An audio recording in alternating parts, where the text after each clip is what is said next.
Welcome and thank you for watching the video. Before we get into it, please make sure you take a second to subscribe to the channel, like the video, and if you have something nice to say, please leave a comment. Now let's get into it.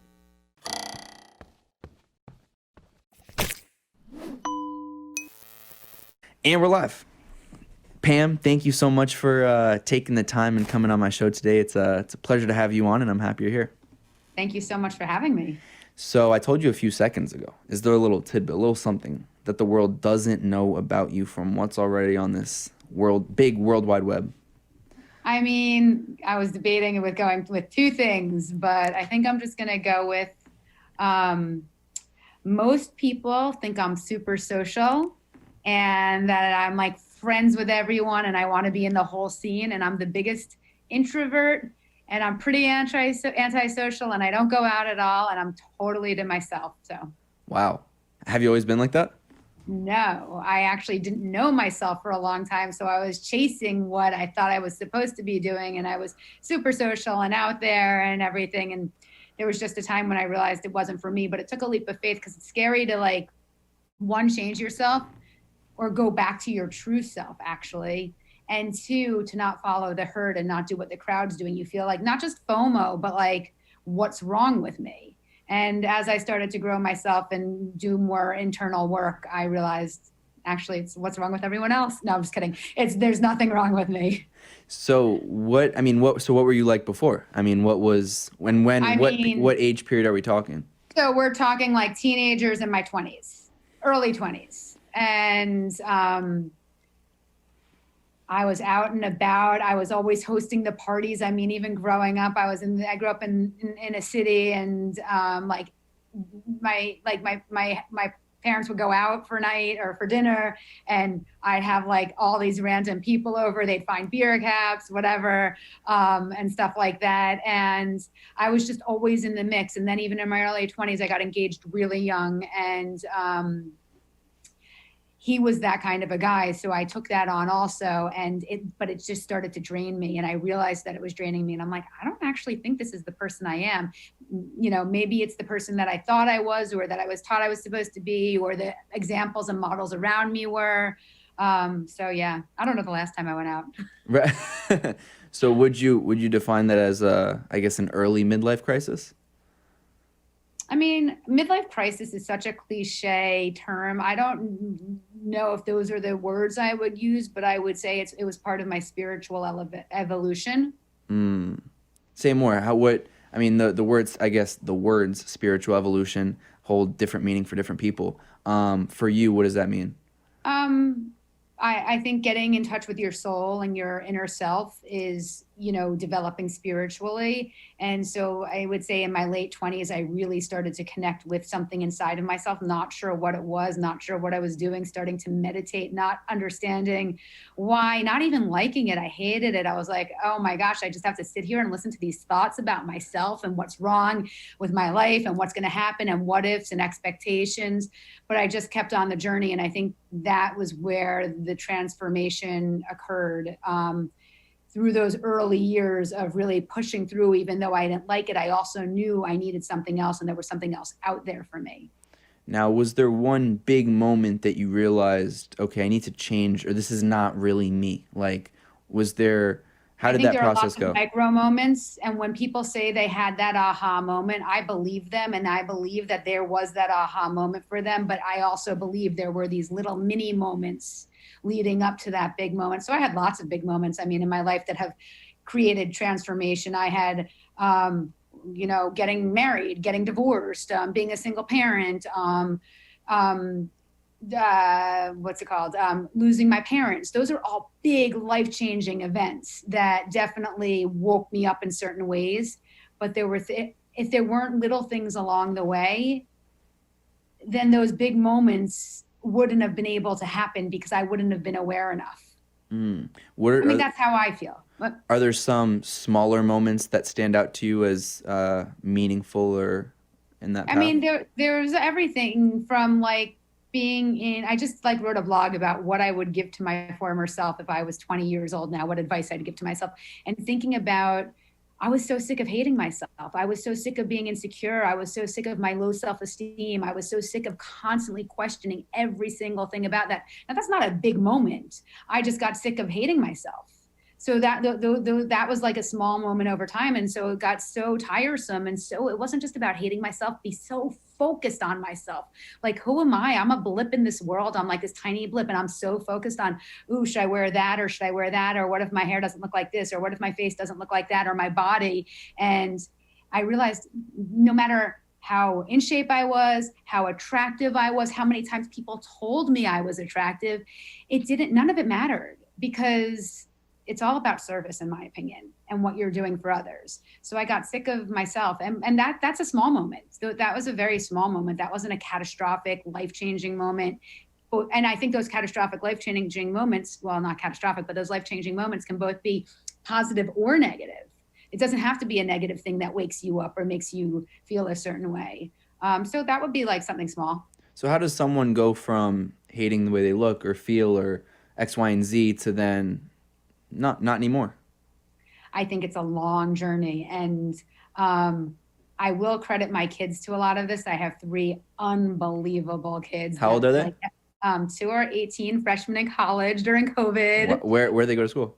One's in Maryland, at University of Maryland, and one's in Miami, University of Miami. Oh, Miami. During COVID must be something. Yeah, it's weird, but he's living his best life. Don't you worry. And then my daughter's 16 and she's home with me, missing her brothers like crazy. But so, you know, that was one thing for me that was like, wait, what kind of parent do I want to be? Can I change the ancestral path that my parents came from, their parents came from, their parents came from, and create new patterns for them going forward so they can raise different kind of children that can impact the world in a different way? Not that my parents weren't awesome or anything, but we all have our stuff. But I think the thing to do is, because so many people, especially young people, because I coach a lot of young people, are suffering, are miserable, are unhappy with their lives, are looking to the external and the material to satisfy them, make them happy, and make them feel better about themselves. And they're left feeling empty. And the first thing I always say to people is noticing it. Notice that you don't feel good. That's the first step. If you notice it and stay in noticing for a year and do nothing else but notice, that's okay, because this is a life journey. This isn't a day, 2 day, 3 long quick course. And then it's, what do you want to do about it? What's one thing you can do? One thing I did was stop telling myself how, I can't remember what it was, but how worthless I was or how not smart I was, because, you know, we get told things throughout our whole lives. I mean, and you start to believe the things you're told and the things you tell yourself. So I started to say to myself, anytime I said X, Y, Z to myself, I'm going to notice it and tell myself and say like 2 things to offset it. I always tell people, I think meditation is key for everyone. You don't have to like it. It's just taking a step. If you tell the universe, and by tell the universe, I don't mean saying, hey, universe, which you could do also, but if you just put it out there that you want something different for yourself, that's the first step. So you have to notice that there needs to be something different and then put it out there. And you may put it out there and then be like, wait, Pam Christian said, if I put it out there, everything was going to change. It may take a year before you see that next change. It's incremental, slow, steady. It's trusting, it's belief, it's faith, it's all of those things. And of course, I could give you a million things you can do, from drinking water to journaling, to taking walks, to meditating, to affirmations, to listening to certain types of music, all sorts of things. And those are the things that are easy once you know what to do. But it's first deciding that you want it to be different. Now, what is meditation? Do you meditate yourself? Yeah. What does meditation look like for you? I mean, I meditate almost all day long. So my life is a constant meditation. And obviously if I'm like dealing with a work issue or a personal issue, I try to stay in a meditative state, but that's not always easy. So it could be from washing the dishes to taking a walk to sitting in my backyard. But every single morning, no matter what, when I wake up, the first thing I do is go into this little meditative space that I've created for myself. I love crystals. So there are crystals all around me. And I sit there, and I always like to do it for like 40 minutes, but sometimes I have to drive my daughter to school. I slept in, something happened. So it's 10 minutes. It could be 3 minutes, but I always do it. And if I don't get the full time that I want, I come back to it. And then every night, the same thing. At the end of each meditation, I say, not out loud to myself, Thank you so much for this journey, the good, the bad. If I'm going through something difficult, I say thank you for this. I know there are lessons in it. And how can I serve you? Like, I show gratitude and then I ask how I can serve, and use me however you want to serve the world to be a better place. And that I do only in one of my meditations. That's every morning. But that's a very formal meditation. I sit, I close my eyes. Sometimes I'll put on meditation music, not really a guided meditation, but music to like relax me, light a candle, light some incense. And if I can't get into it because I have a lot going on in my mind, I put wait, I totally forgot what it was. You were bringing me through the different ways. The meditation, but I can't remember what I was going to say about it. The candle, the incense, if I have a lot going on. Oh, I do breathing techniques. I knew there was something. And Wim Hof is awesome. I don't know if you know who Wim Hof is, but I feel like I've heard, yeah. He's the guy who like does the hot, cold, jumping the hot, the cold, but he does these awesome breathing techniques. And breathing, I used to like, I'm not someone who likes to stretch. I want to get right into it. But the breathing sets you up and creates a space where your mind settles down. Or you could have a mantra, or you could use mala beads. But so when I can't calm down or settle myself, I'll usually do that first. And then the answers are all there. But the thing is, what happens is when you first start meditating, you don't have clarity because you have so much noise going on in your mind that you have to spend weeks, maybe a month, maybe 2 months. It's going to be a different timeline for everyone. Letting the noise, the chatter, the soundtrack that you have going come in, noticing it and releasing it. So you can start clearing your mind so you can go into a deeper meditation in a month when you've cleared the gunk out. That's funny you say that, because the other day I was trying to start meditation for the first time, because I get a lot of guests that talk to me about meditation. So I'm like, all right, let's see what this is all about. And I used, what is it, the Calm app. I feel like that's like a basic thing that people do. But yeah, it's kind of what you're saying. Like I just realized that I would sit there and it was like, I guess something new, but you just end up kind of thinking about everything that you don't want to be thinking about.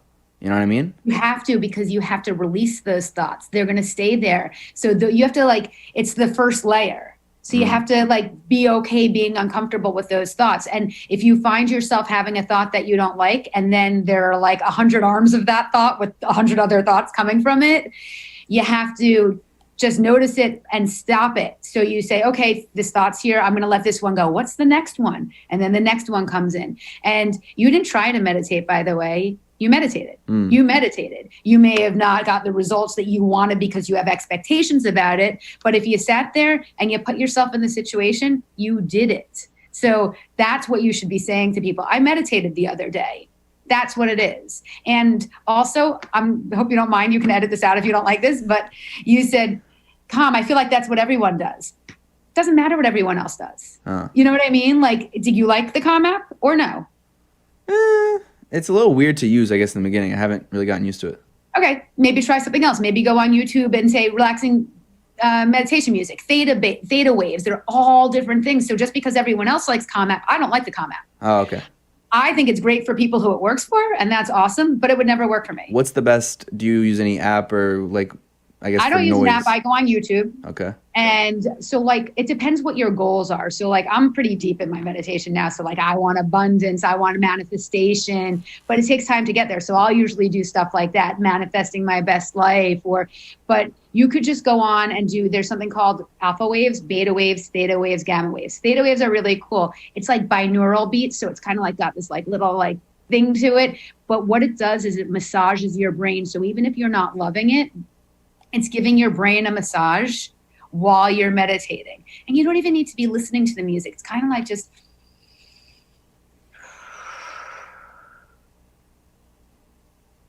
and you just go right into it and think. Let the thoughts come. Let the stress come. Let the worries come. The only way to let them go is to let them come.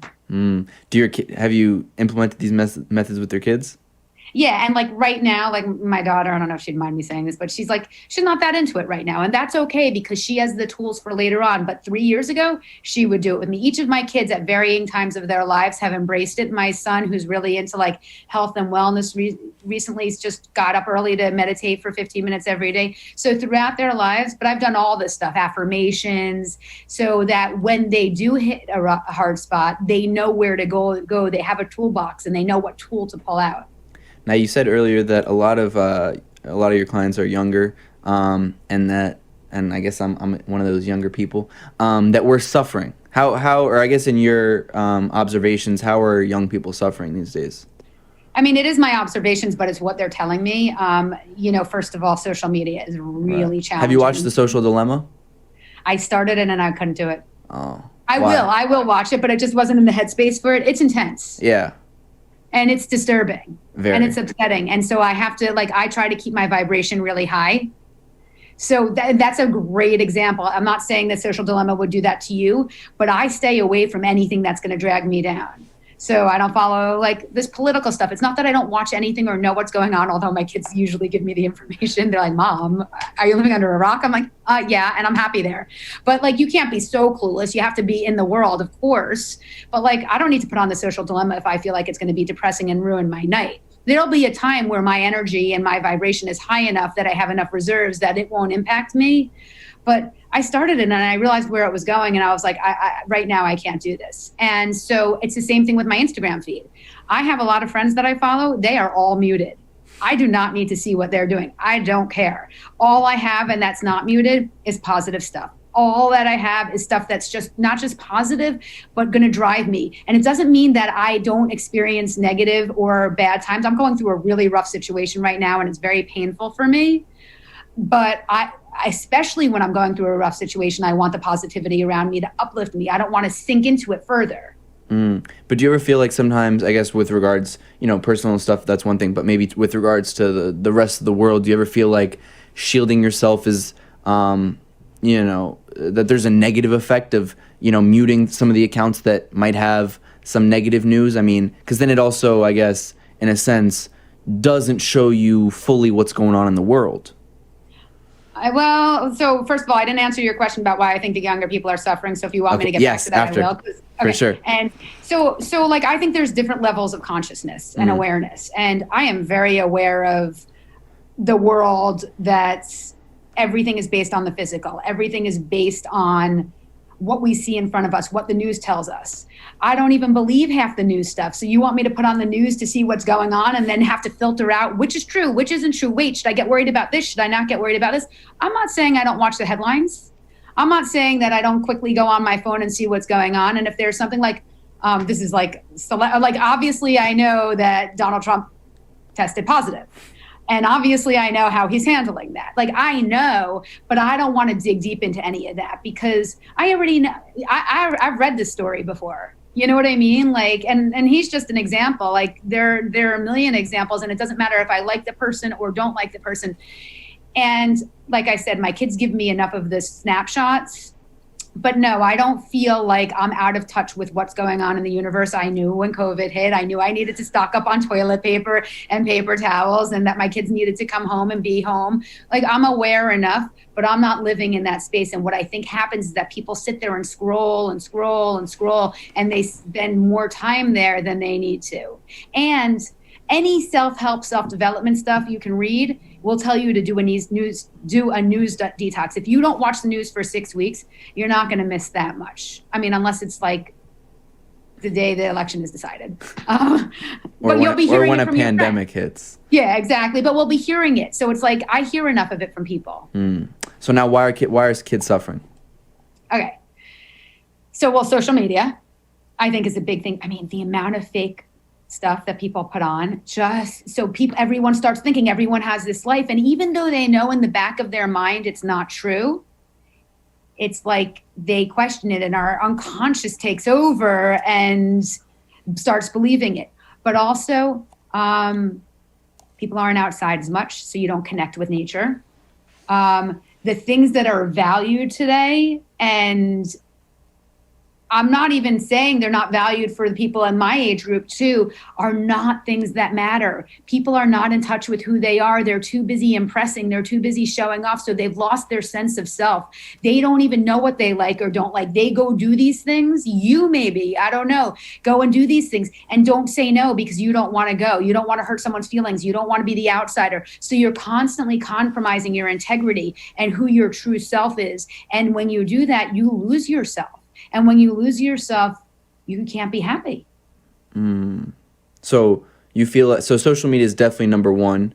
Well, I guess, yeah. Diets. I mean, diets are huge. Our diets are, well, not ours because I have a pretty good diet, but like, what are you eating? You're going out, you're door dashing. I mean, I have 3 teenagers, door dashing, whatever, Uber Eats, going to all the restaurants, which when used to be in moderation, that was like an extra. That was like, and now it's an everyday. No one's cooking at home. No one's got real food. Food affects you. It affects how you feel about yourself. Not drinking water, Starbucks lattes, pumpkin cold brew cream, whatever thing on it. Like all that stuff is going inside your body, and all that stuff is all these different chemicals. And I'm not saying you have to be this health freak at all, but moderation with all of that so that people don't connect anymore. And I'm not the most social person, but I know that I want to help other people. People don't want to help each other out. They don't want to give each other a compliment. Everyone's in competition. Everyone needs to show each other who's better, who's got more of this, who's got more of that. They're not clapping for each other. We're losing our sense of community, whatever version of community that is. So how do you help those kids that are, I guess, falling into that trap? Because it's very, I mean, I can speak for myself, you fall down the social media trap or you live a certain lifestyle, right? When I'm 20 years old, but that when you're 20 in this day and age, there are just things that you kind of do. And I catch myself, you look at your screen time and that's for me shocking.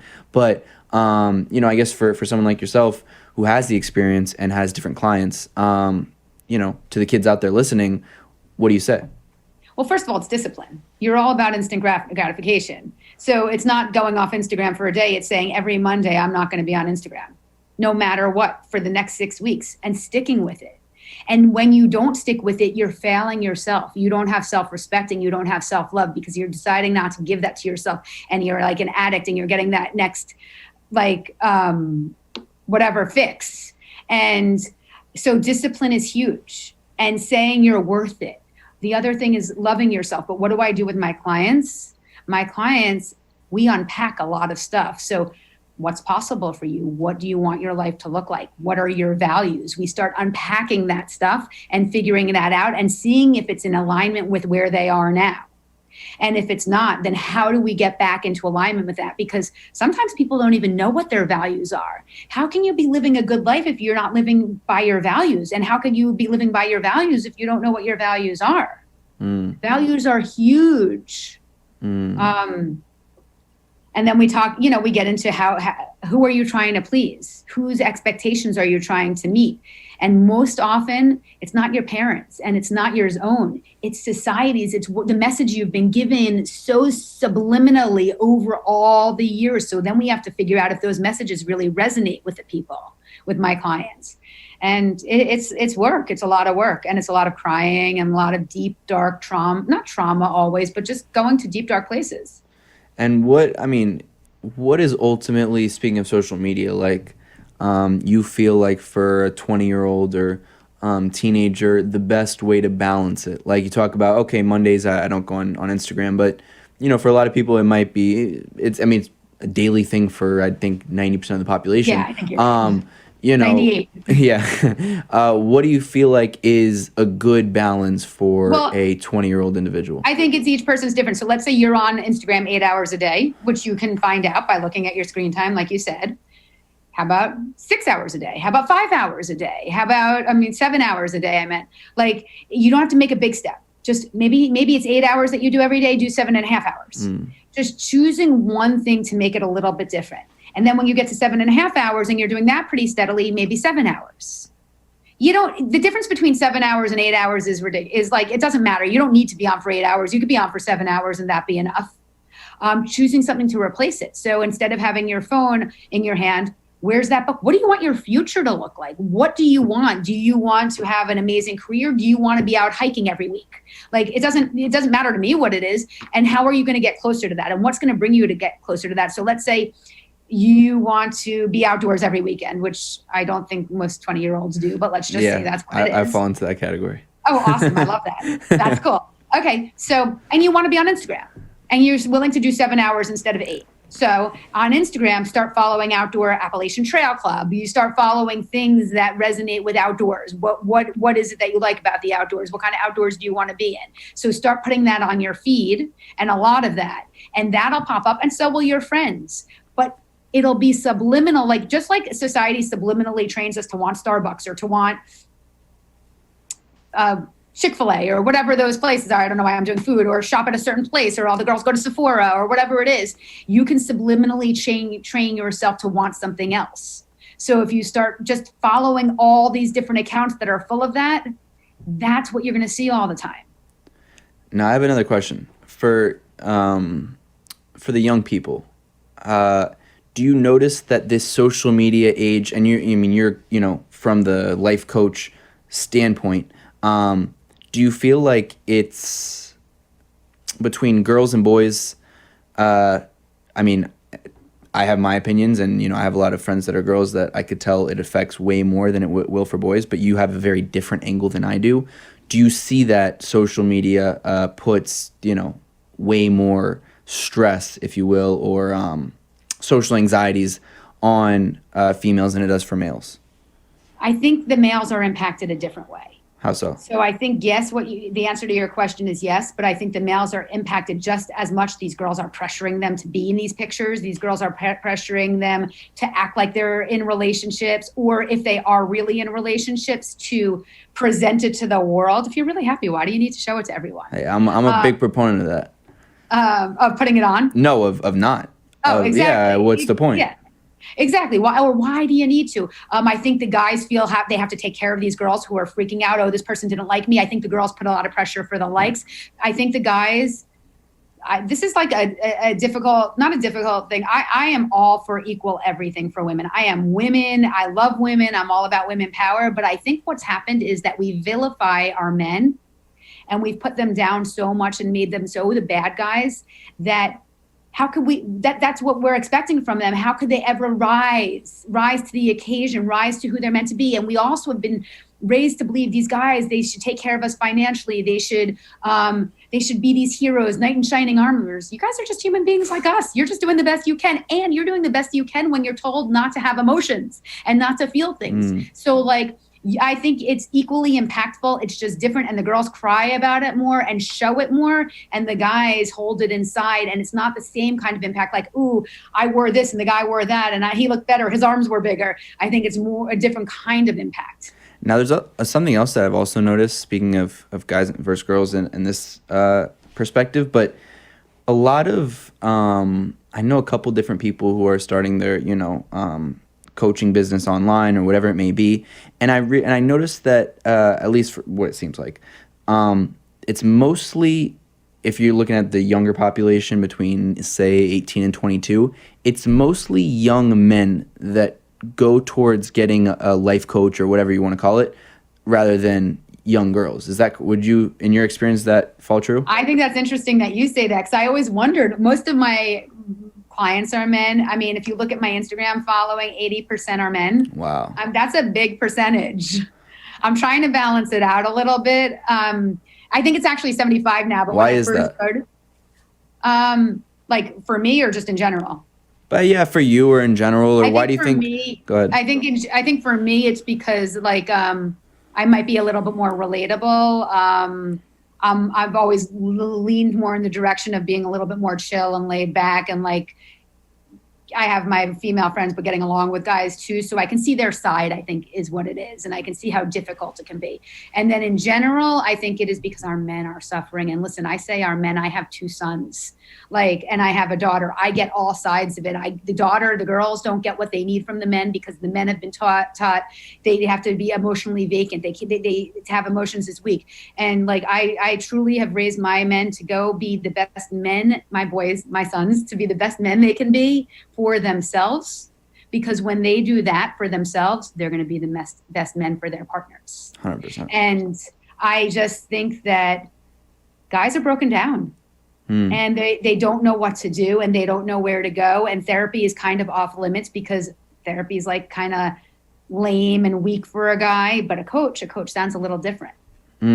Now, what we talk about the big differences between a therapist and a life coach for people out there that aren't really familiar? So I'm not a life coach. I'm a mindset coach, just to clarify, which is So, totally cool. so for you, what are those differences between a life coach and a mindset coach? A mindset coach is using your mind, using your thoughts, creating new patterns, disrupting behaviors and older patterns so that you create a new pathway to a new life. A life coach looks at your whole life.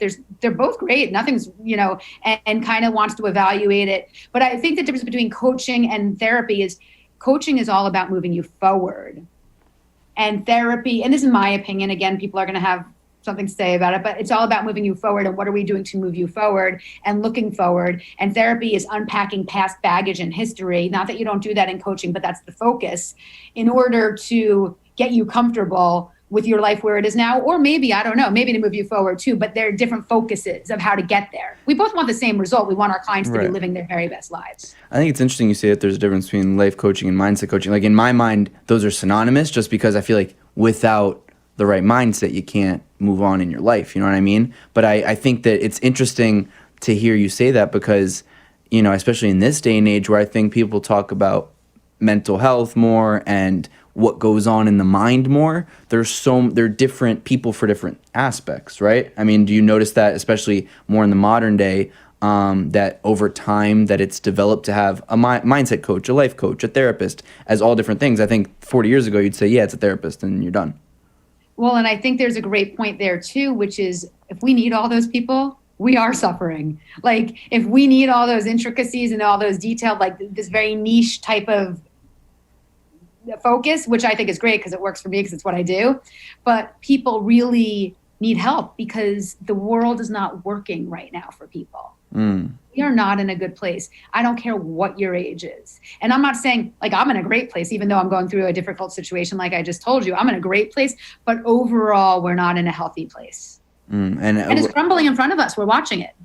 But what, like I could think of a lot of different ways in which... Mental health, diet, physically, illness, I think in every way, community, how people don't help each other out. What the heck? Like we go on any social media and look at it. Either you got girls telling girls how amazing they are, but not talking to them in school or not looking at them, but, oh my God, you're gorgeous or so pretty or your butt's so big and it looks so good. And won't even look at them at school. They don't acknowledge each other. They nothing.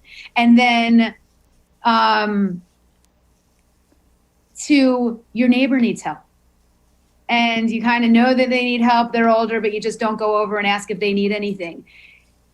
Giving is the most rewarding thing you could ever do. I walk into my town and people know me because my other career was like, I ran a real estate team, but people knew me because I was selling everyone's houses. So like people know me. So, but I smile at everyone I pass. And some people who I don't recognize, who clearly don't recognize me either, look at me and they're like, do I know you? Why are you smiling at me? Wait, what? Like they don't know what to do with a smile. A smile.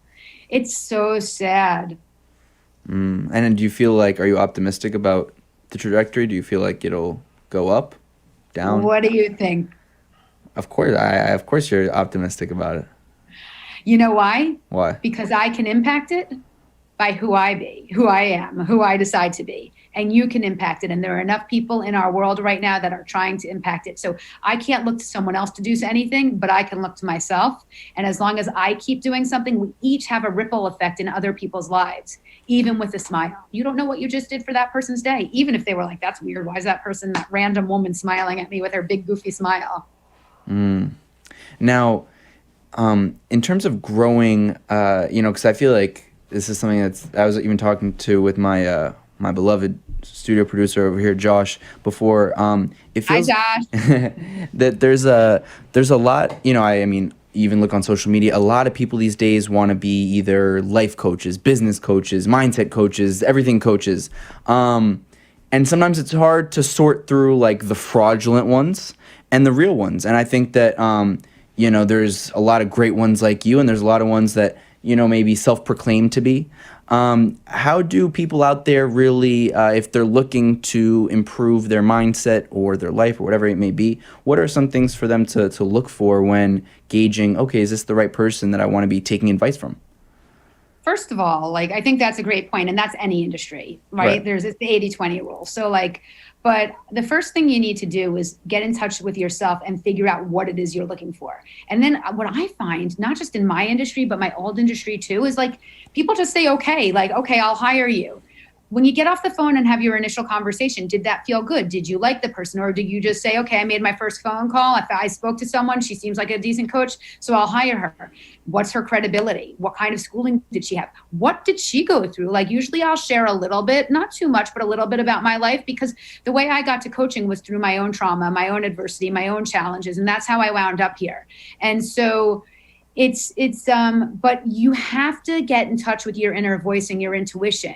And it takes us back to the question, why are people suffering? And being away from your soul and not being close to it. That your soul is your guidance, it's your intuition. So if you have all this like muck all up in yourself that's clouding your intuition, you don't know.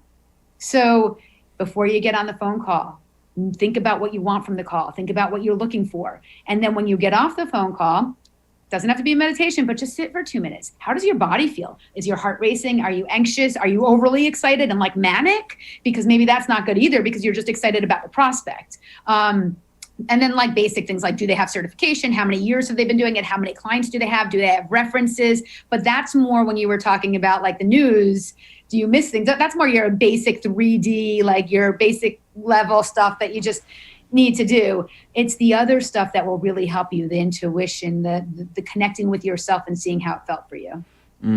Now for you, how has, in a lot of ways, social media and the internet helped you in developing your business? Because the reality is, it's, as much as it could be our biggest downfall, it's in these days one of our biggest tools.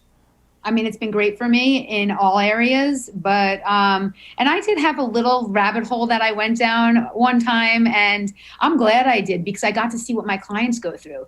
They show me and they'll say, look at this person's post, and what do you think of this? And do you see this? And that was great. That's great, because I can help them because I'm pretty intuitive. But when I had to go through it personally and got stuck in it and got caught up in it, that wasn't fun.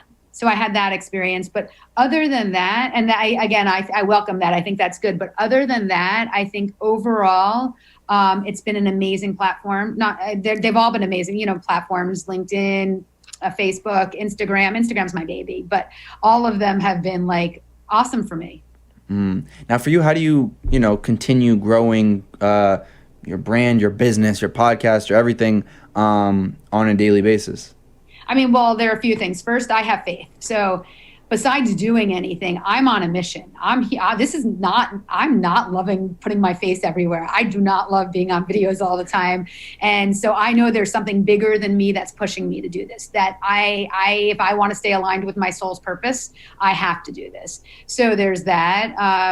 I'm always kind of trying to be creative. So I'm doing like some new types of fun interviews that I'm super excited about, but I can't give too much information that aren't about me, but they'll be about other people. And then I have a book coming out in 2021. So all those types of things, also word of mouth. And most of all, it's just trust that if this is where I'm supposed to be and this is what I'm supposed to be doing, that it's going to keep rolling. But, it's just going to keep happening. But I'm constantly thinking about different ways to increase, my brand visibility and stuff like that. Now, to wrap things up, do you ever think about legacy or how you hope people, hopefully many more years of long, healthy life, but, how you hope people remember you? It's a really nice question. It's not how other than my children, who I definitely will care how they remember me. I know where my heart is. I know how I've spent my life. I've made a lot of mistakes. I've messed up a lot in my life in my younger years when I was hurting and I wasn't loving myself.